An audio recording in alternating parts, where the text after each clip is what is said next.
From the 1011 Now streaming studio, this is 1011's Morning Pulse. Sponsored by Murray Roofing. Good morning, this is Greg Allison with your Morning Pulse for Tuesday, October 7th. Our first story this morning, just happening this morning. Mayor Leon Gaylor Baird gave the 2025 State of the City address at the Cornhusker Hotel downtown. The address took place during the annual Leadership Lincoln event. She spoke at 8 a.m. following a breakfast at 7:30 with various city officials on hand. Some highlights from this morning include being 64% of the way to the city's affordable housing goal of 5,000 units by 2030, looking to make a new city ordinance to protect seniors and others from cryptocurrency scams, making it easier to expand zoning abilities for childcare facilities, and dozens of city updates to already existing projects. And we'll continue to keep you updated on all of the updates from this morning's event on 1011 Now. Second story in our crime tracker this morning, 36-year-old Martina Narvaez of Beatrice is behind bars after a highway assault.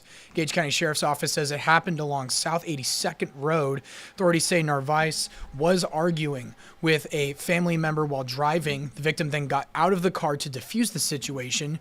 Narvaez then tried to drive at the victim, eventually left the car facing north while in the southbound lane and chased after them. They add video shows Narvaez hit the victim several times and slammed his head against the car while their infant daughter was in the car during the assault. She now faces charges of domestic assault and child abuse. Third story this morning, dramatic photos out of northern Nebraska. A 3-story home considered a total loss after a fire Sunday night around 10:30 p.m. O'Neill Fire and Rescue called for help from firefighters in Atkinson, and it took several hours to get the flames under control. The Nebraska State Fire Marshal's office says the fire appears to be electrical, but did not provide further details. The home, again, considered a total loss. Fourth story, the state's working to address a bed bug case downtown at the Nebraska State Office Building. In a statement to 1011, they said, quote, last week one bed bug was detected on the 5th floor and one was detected on the 1st floor of the NSOB building. Team members in the affected areas were temporarily working remotely while treatments took place.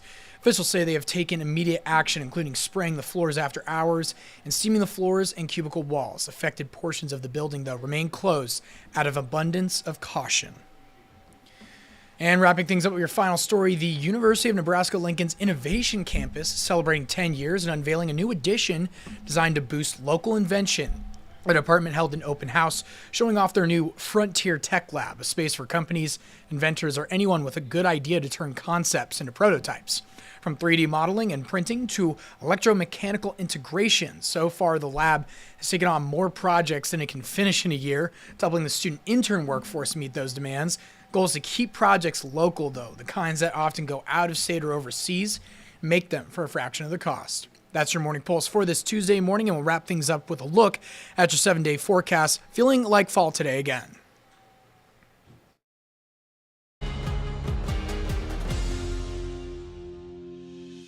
You've been listening to 1011's Morning Pulse.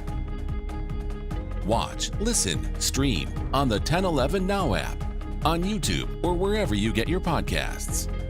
Sponsored by Murray Roofing.